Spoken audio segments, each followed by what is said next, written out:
अस्सलाम वालेकुम। प्रोग्राम आए बात करें मामा के साथ में आपकी मेज़बान कायनात मज़हर। मामा, कौमों की तरक्की में ज़बानें क्यों अहम हैं?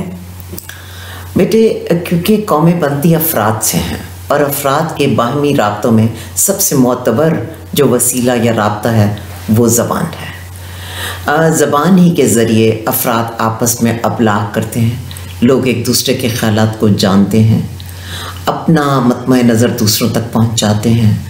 और आप अगर ज़बानों की सदियों की तारीख़ देखें तो आपको अंदाज़ा होगा कि ज़बानें पहले लोग इशारों से बातचीत करते थे, फिर वो सिंबल्स के ज़रिए पैगामात एक दूसरे तक यस, और उसके बाद बेटे फिर ज़बानें होते होते अपने जो है आप कह लीजिए कि तहरीरी शक्ल में राब्ते का ज़रिया बनने लगी।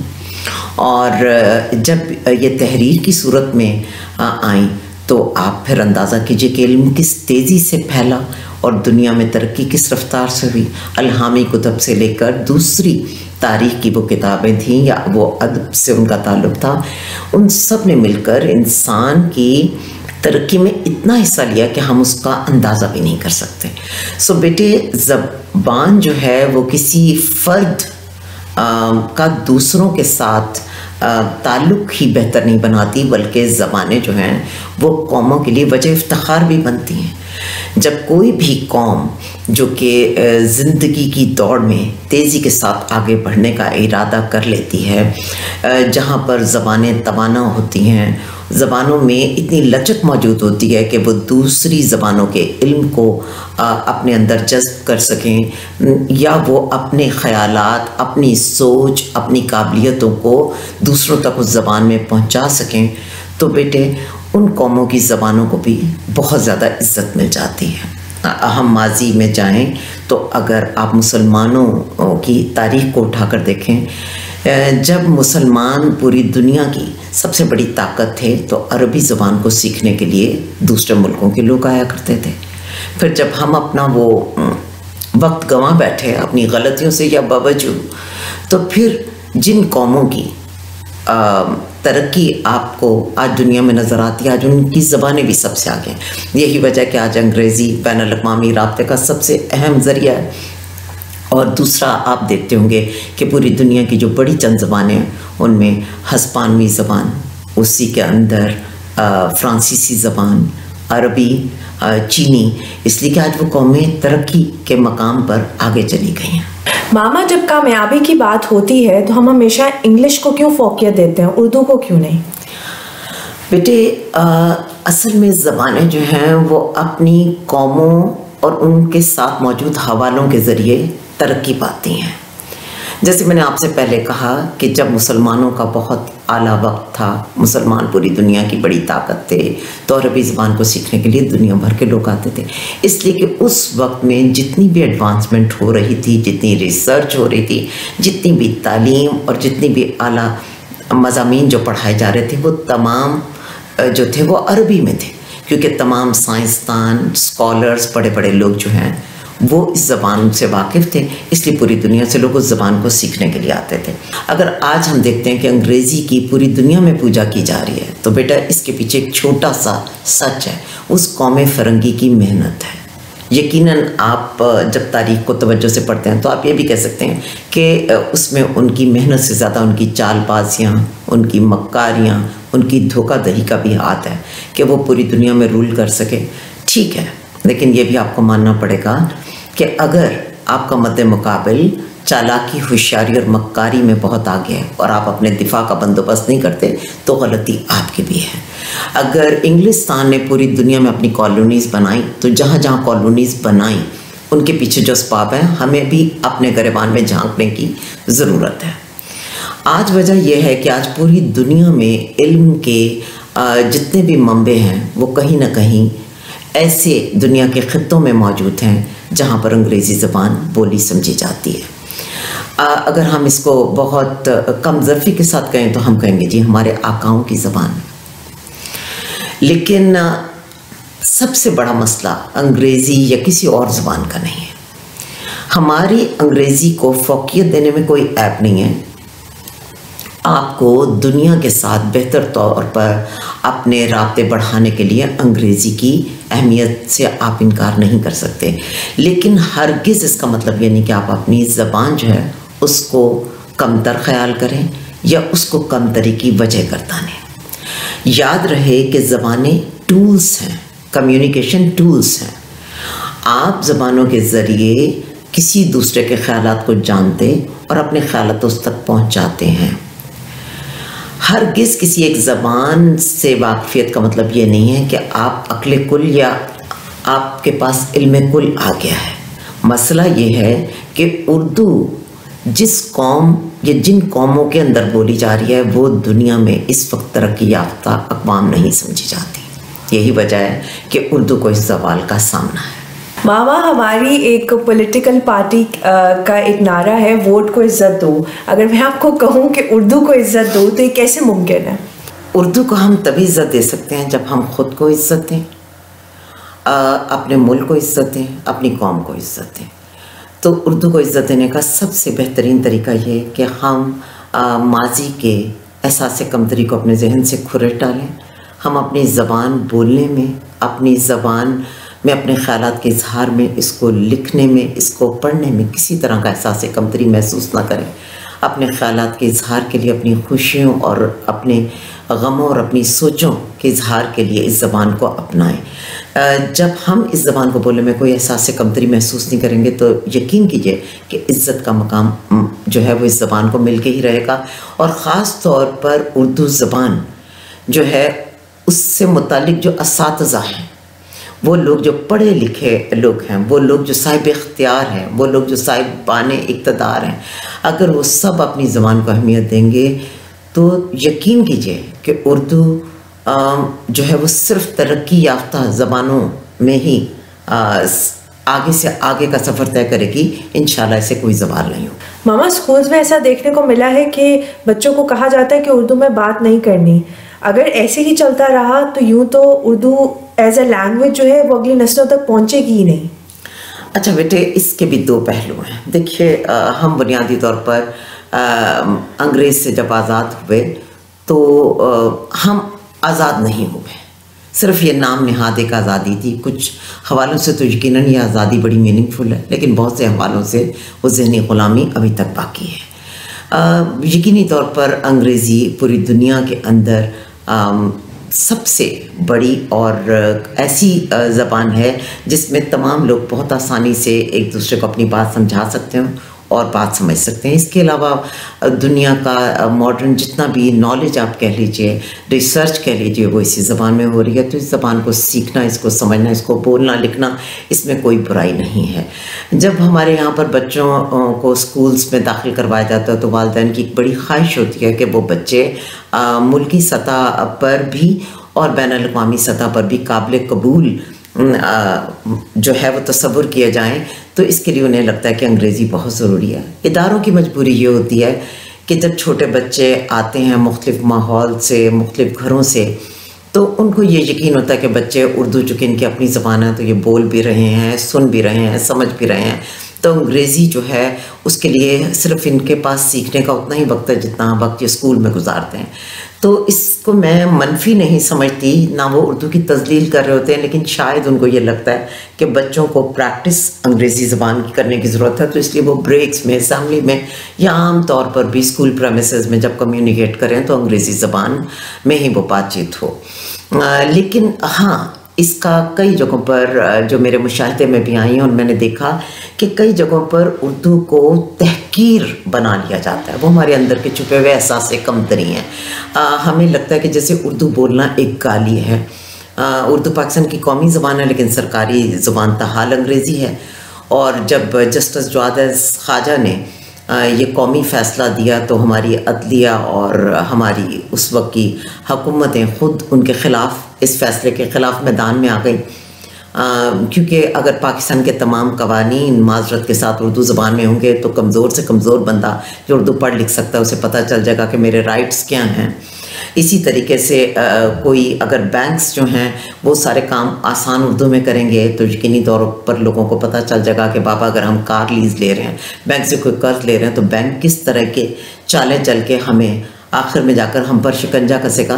तो चूँकि आम लोगों की समझ में उर्दू आती है और आम लोगों की समझ में कवानीन आ जाएं, हदायत आ जाएं, आइन आ जाए, ये शायद हमारे कुछ तबकात चाहते नहीं हैं। तो इसलिए उन्होंने उर्दू को कम तरीन दर्जा दिया और उन्होंने इस किस्म की अजहान की तश्कील की है कि जैसे उर्दू बोलने वाले लोग जो हैं वो कमतर हैसियत के भी हैं। उर्दू की जो पाकिस्तान में ज़बूं हाली है या उर्दू ज़बान बोलने वालों को जिस किस्म के तकलीफ़ हालात का सामना है, उसकी बड़ी वजह हमारा इनफरादी और कौमी सतह पर वो एहसास कमतरी है जिससे हम लोग नहीं निकल सके। Mom, how can we promote Urdu as a language? अच्छा बेटे, ज़बानों की प्रमोशन जो है वो एक गैर महसूस तरीके से अर्तकाई मराहिल तय करती रहती है। ज़बान किसी एक शख्स, किसी एक इदारे, किसी एक कौम ही की वजह से आगे नहीं बढ़, बल्कि वो ख़ुद अपने रास्ते तलाश करते हुए इंतहाई फितरी अंदाज में अपनी तरक्की का सफ़र तय करती है। सो उर्दू बर्र-ए-सग़ीर पाक व हिंद के अलावा भी आज पूरी दुनिया में बोली जा रही है। उर्दू को फ़रोग़ अगर हम ना भी देना चाहें तो ये, जैसे कि मैंने आपसे कहा कि अपनी कामयाबी के रास्ते खुद ढूंढ लेगी। सबसे पहले तो ये कि हमारा हमसाया मुल्क भारत वर्ल्ड की सेकंड लार्जेस्ट फिल्म इंडस्ट्री, अब वो इसको कुछ भी कह लें कि जी वो हम हिंदी बोल रहे हैं, हाँ इंडियन सेंसर बोर्ड जो उनकी फिल्म्स को या उनके ड्रामा उसको हिंदी ज़बान माने, लेकिन वो कमो बेश वही उर्दू है जो हम पाकिस्तान में या बांग्लादेश में या अफ़गानिस्तान में बोली जा रही है या पूरी दुनिया जिसे जानती है। तो बेटे वहाँ पर बहुत बहुत बड़ा बिजनेस कमर्शियल लेवल के ऊपर जो है उसके लिए उन्हें उर्दू की ज़रूरत है। इसी तरीके से पाकिस्तान में भी किसी किस्म का कोई सवाल नहीं, 100 से ऊपर प्राइवेट चैनल्स पाकिस्तान में काम कर रहे हैं। हमारे पास सोशल मीडिया पर बहुत सारे ऐसे फोरम्स हैं, यूट्यूब चैनल्स हैं जो कि उर्दू में जो है वो प्रोग्राम्स कर रहे हैं। तो इट मीन्स कि उर्दू सरहदों से पार उस तरफ या समंदरों के पार भी दूसरी तरफ सुनी पड़ी जा रही है। तो उर्दू की जो प्रमोशन है उसका इंतज़ाम ख़ुद उर्दू की अपनी मिठास ने किया है। इस ज़बान में बेइंतहा खूबसूरती है, बहुत नगमगी है और इसको बहुत ख़ास बना दिया इसकी शायरी ने, इसके कलाम ने। आप ये देखिए कि हमारे म्यूज़िक के थ्रू भी उर्दू की प्रमोशन का सफ़र जारी है। हाँ, हम लोगों ने जो एक ज़्यादती की है बड़े लेवल पर, कौमी सतह पर, ये ज़्यादती कि उर्दू हमारी कौमी ज़ुबान है, लेकिन हमने एक तो इसे, जैसा कि मैंने कहा, सरकारी ज़ुबान का दर्जा नहीं दिया। दूसरा, हमने इस ज़बान में अदब की तरवीज और तरक्की के लिए कुछ नहीं किया। वो हमने बतौर कौम ऐसी कोशिशें और काविशें नहीं की जिससे उर्दू को प्रमोट करते। जैसे भारत ने अपनी 8 नेशनल लैंग्वेजेस में उर्दू को एक दर्जा दे दिया। जैसे पूरे पाकिस्तान से इतने उर्दू के अखबारात, रसायल और जराइद नहीं निकलते जितने सिर्फ भारत से जारी होते हैं। इसी तरीके से जितने बड़े बड़े मुशायरे हैं वो वहाँ पर होते हैं, हम उसका इंतज़ाम नहीं करते। सबसे बड़ी आप देखिए कि जो वेबसाइट है रेख्ता, जिस पर आज हम सब लोग किसी न किसी हवाले से जाते हैं और कुछ ना कुछ अपनी खोज, अपनी ज़रूरत के मुताबिक वहाँ से मवाद तलाश करते हैं या पढ़ते हैं, वो भी हिंदुस्तान ने जो है वो डेवलप की। बतौर उस्ताद, बतौर माँ बाप, हमारा काम है कि आपको ना सिर्फ उर्दू के लिए प्यार और मोहब्बत आपके दिल में डालें, बल्कि ख़ुद भी उस ज़बान की कदर करते हुए नज़र आएँ, क्योंकि इसके अलावा और कोई तरीका नहीं हो सकता कि बच्चे जो हैं या आने वाली जो हमारी नस्ल है वो इसको सीखे। अब आलम यह है कि अगर बतौर उर्दू मौलमा मैं जब अपने साथियों में बैठ के कहती हूँ कि बच्चों की अच्छा उर्दू पर ये काम करने की ज़रूरत है, तो मुझे वहाँ पर अंग्रेज़ी अदबियात के साथ साथ ये कहते मिलते हैं कि इनकी तो अंग्रेज़ी भी बिल्कुल फारिग है। तो इट मीन्स कि हम लोगों के हालात कुछ ऐसे हो गए हैं कि कौवा चला हंस की चाल, अपनी चाल भी भूल गया। तो हम जो हैं ना उर्दू ठीक से सीख पा रहे हैं, ना हम अंग्रेज़ी ठीक से सीख पा रहे हैं। इस ज़बान के साथ जो हक़ मोहब्बत है, जैसे कोई आपकी खैर खाही करे, आपसे मोहब्बत करे तो आप उसका शुक्रिया ऐसे अदा करते हैं कि आप जवाब में उसको इज़्ज़त देते हैं। बदकिस्मती से हमने अपनी ज़बान को ख़ुद बेआबरू किया है। इस ज़बान से जो हमें इज़्ज़त, जो पहचान, जो खूबसूरती, जो नगमगी और जो रवायात का, कल्चर का एक वसी आप कह लीजिए हेरिटेज जो हमारी किस्मत ने हमें दिया, हमने उसकी बड़ी नाकदरी की और उसको हम ज़ाया कर रहे हैं। इतने बेअदब हैं कि अदब की बेअदबी करते चले जा रहे हैं। मामा, जाते जाते हमें कोई टिप या टोटका बताएं जिससे हम सबको उर्दू से मोहब्बत हो जाए। यानी कि आप ये चाहते हैं कि आज रात आप सोएं और जब सुबह उठें तो उर्दू की मोहब्बत ने आपको घेर लिया हो। कोशिश है। हाँ, जैसे फिजा में ऑक्सीजन गैर महसूस तरीके से आपको मिल रही है, ऐसे ही सुबह आंखें खुलें और पता चले कि आप उर्दू के इश्क में दीवाने हो गए। मोहब्बत जो है वो बहुत डिमांडिंग होती है और इसकी बड़ी कीमत है, ये आपको मुफ्त में नहीं मिल जाती, बड़ा इन्वेस्ट करना पड़ता है। लेकिन चलिए, सिर्फ उर्दू ज़बान ही नहीं, कोई भी ज़बान, चूँकि ज़बानें सब प्यारी हैं, सब प्यार करने वाले इंसानों से जुड़ी हैं, तो ज़बान तो कोई कमतर नहीं है। लेकिन हम अपनी कौमी ज़बान की बात कर लेते हैं, जो हमारी पहचान है, हमारे लिए ज़िंदगी की अलामत है, बका की अलामत है। तो बेटे, उर्दू से मोहब्बत पैदा करने के लिए बहुत ज़रूरी है कि हमारे यहाँ पर ग्रेड 5 तक बच्चों पर हम ढेर सारा निसाब जो है वो बोझ की तरह से डाल देते हैं कि ये भी पढ़ो, वो भी पढ़ो।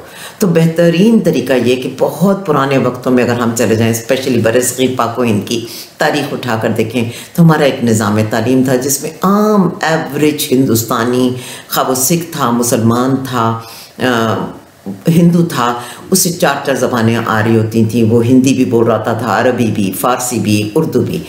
तो क्या होता था कि ग्रेड 5 के बाद बाकी मज़ामीन जो थे वो शामिल किए जाते थे और बच्चों को सिर्फ ज़बान का, रियाजी का बुनियादी इल्म दिया जाता था। फिर बच्चे फ़ारसी के कायदे पढ़ते थे, अरबी के कायदे, उर्दू के कायदे। तो एक आसान तरीका यह है कि बच्चों को ज़रूरी रियाजी के अलावा ज़बान का इल्म जो है बचपन से दे दिया जाए, उन्हें किताब दोस्त बनाया जाए, स्टोरी टेलिंग और सब कुछ, और बहुत सारा निसाब उनके सरों पर ना लादा जाए। बस बच्चों को खेल ही खेल में जस्ट बुक रीडिंग, अच्छी उर्दू, खा वो टोट बटोट ने खीर बनाई, खा वो चचा चक्कन है, खा वो नज़में हैं, खा वो प्यारी प्यारी सी अमीर हमज़ा की कहानियाँ या परियों की जो नानी दादी सुनाती थी। तो बस मोहब्बत में रीडिंग और रीडिंग की अगर आदत डाल दी जाए, हमारा काम जस्ट उनको उस फ्लेवर को टेस्ट करवाना है, उनके दिल में उस मोहब्बत को डालना है और फिर उन्हें अल्लाह के सुपुर्द कर देना है, नेचर के सुपुर्द कर देना है। बाकी काम किताबें खुद कर लेती हैं। आप खुद जब उर्दू बोलें तो शर्मिंदा ना हो। आप बतौर उस्ताद अगर उर्दू के उस्ताद हैं तो आपके लिए एम्बैरसमेंट की बात नहीं, आपको प्राइड होना चाहिए कि आप अपनी ज़बान को पढ़ा रहे हैं, आप अपनी ज़बान के लिए कुछ ना कुछ अपने हिस्से का जो कंट्रीब्यूट कर सकते हैं वो कर रहे हैं। तो सबसे पहली चीज़ जो मोहब्बत को चाहिए होती है वो इज़्ज़त है, और इज़्ज़त मोहब्बत की कोई बाहर से नहीं करता। आप दावा करते हैं आपको मोहब्बत है तो आप खुद अपनी मोहब्बत को इज़्ज़त दीजिए। हम दावा करते हैं कि उर्दू से हमें मोहब्बत है तो उर्दू को हम ही को इज़्ज़त देनी होगी। वो दाग ने कहा ना, उर्दू है जिसका नाम, हम ही जानते हैं दाग, सारे जहाँ में धूम हमारी ज़ुबां की है।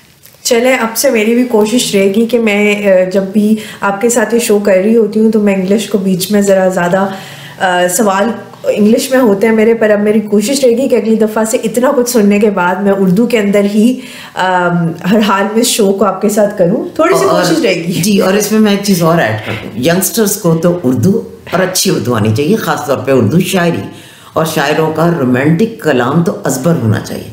इसके अलावा उनको जिसे इनकलाबी शायरी है वो भी ज़रूर आनी चाहिए। मैं दावे से तो शायद नहीं कह सकती, इसके लिए मुझे अब एक अदद बुढ़ापे में शायद किसी अफेयर की ज़रूरत हो, लेकिन मेरा ये मानना है कि लड़के बहुत आसानी से लड़कियों को इम्प्रेस कर सकते हैं अगर वो कुछ अच्छे अच्छे अशार भी याद कर लें। तो मुझे लगता है कि नौजवानों के लिए तो बहुत उर्दू शायरी की importance. Let's hope for the best. Thank you very much. अपना ध्यान रखिएगा। अल्लाह हाफ़िज़।